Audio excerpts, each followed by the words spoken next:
देखो ये कथा काली पर्यंत उठू नाला ये कथा आज उठिला जो अमित शाह जी आसिले आउ माड़टा आरंभ हो गला जे ओडिशा रे तमे शासन करि पारनो मोदी को योजना तले पहुँचे पारनो सेतेबेले तांको बिंधा चिटिका बिजु जनता दल आरंभ होइछ। आज पर्यंत बिंधा चिटिका बंद होइकिर थिला।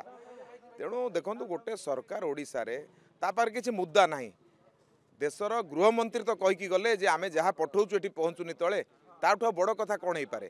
देशर गृहमंत्री जितेबाला कहले जे ओडिशा विकास रे जेतिकी आगु को जीवा कथा बहुत पछेई जाइछि।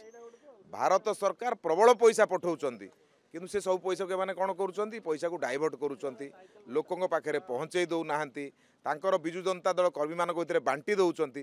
तेणु लोकंग पाखरे बंचिया पे तो किछि कथा दरकार सेथिपाई गोटे नुआ नाटक पुणी आरंभ करछंती केंद्र अवहेला।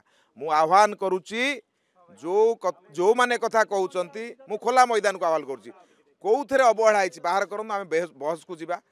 भारत सरकार 120% अर्थ अधिका पूर्व सरकार तुलन में ओडिशा को देइछंती। तेणु ये हूँ कुंभीर कांदना हारी जीवा भय बर्तमान कांद आरंभ करिसंती। निश्चित भाव में बिजु जनता दल हारिबो सेथिपई ए प्रकार नुआ नाटक सब करूछंती।